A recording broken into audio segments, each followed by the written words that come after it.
শুরু করিতেছি মহান আল্লাহর নামে, যিনি পরম করুণাময় এবং অত্যন্ত দয়ালু।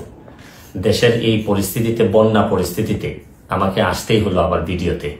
আমি সোশ্যাল মিডিয়ার মাধ্যমে যেভাবে দেখলাম যে এত পানি, বিশেষ করে আমি আমাদের এলাকায় দেখলাম যে 93 সালের পরে হবিগঞ্জে এত পানি খোয়াই নদীর উপরে কখনো হয়নি। কারণ একটা ভারত থেকে একটা ড্যাম এটা ছেড়ে দেওয়ার কারণে পানি আর কোনোভাবে কুলায় উঠতে পারতেছে না আমাদের নদী। এইদিকে আবার আমাদের দেখলাম যে ফেনীতে তো মানে শুধু বাড়ির ভিতরে ঢুকছে তা না, বাড়ির চালের উপর দিয়ে পানি যাচ্ছে। এরকম কুমিল্লা, বিভিন্ন দেশের বিভিন্ন জায়গায় যেভাবে বন্যায় আক্রমণ করছে। আমি যেহেতু বন্যা নিয়ে কাজ করছি, আমার কাছে মনে হয়েছে যে এই বন্যার সময় আমার একটা অধিকার আছে যে আপনাদের সবাইকে একটা আহ্বান করার, যে যে যে এলাকায় কৃতি সন্তান আছেন তারা নিজেরা একটু ঝাঁপিয়ে পড়েন মানুষের।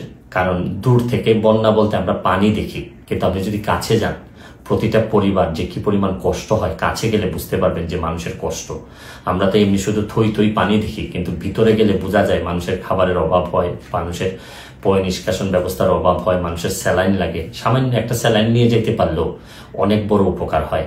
আমি বিশেষ করে প্রধান উপদেষ্টা মহোদয় ডক্টর মোহাম্মদ ইউনূস সাহেবকে অনুরোধ করব যে সারা দেশে ওনার তো তৃণমূলে কাজ করার অভিজ্ঞতা আছে, উনি যদি একটু ব্যবস্থা নেন মানুষ অনেক বেশি শান্তি পাবে। কারণ আমি আরেকটা জিনিস, আমার যারা আমার এলাকায় নিজের হবিগঞ্জের যারা আছেন, যারা আমাকে আমার আত্মীয় স্বজন যারা ফলোয়ার আছেন, তাদেরকে বলবো যে আপনারা যেভাবে পারেন আমাদের এলাকার, অন্তত এলাকার মানুষগুলারে সেভ করার চেষ্টা করেন।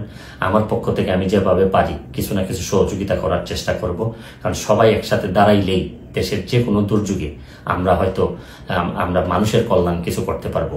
আমরা বহু মানুষ আছি, হয়তো মানুষ একটু বিপদে পড়লেই কাজে আসতে পারি, হয়তো আমরা চেয়ে ঘুরে বেড়া না, আমরা হয়তো অনেক বেশি প্রতিবাদকারী না, বা সব জায়গায় দাঁড়ায় যেতে পারি না, অনেক লিমিটেশন নিয়েই মানুষ হিসাবে বেঁচে থাকি। তারপর চেষ্টা করেন যে সবাই মিলে অন্তত বন্যা দুর্গতরে সবকিছুর ঊর্ধ্বে উঠে বন্যা যারা দুর্গত তাদের পাশে দাঁড়াবেন, এইটুকু আমার আপনাদের কাছে আহ্বান, আপনাদের কাছে চাওয়া। তারপর আমি একটা জিনিস বলি যে খুব খারাপ, এখনো আমাদের এলাকায় নদী ভাঙ্গন দেখা দেয়নি, নদীর চারদিকে পানি পড়তেছে। যদি ভাঙ্গন দেখা দেয়, খুবই খারাপ অবস্থা হয়, তাহলে আমার আপনারা নিশ্চিত থাকতে পারেন আমি যেভাবেই হোক সশরীরে আপনাদের মাঝে হাজির হব।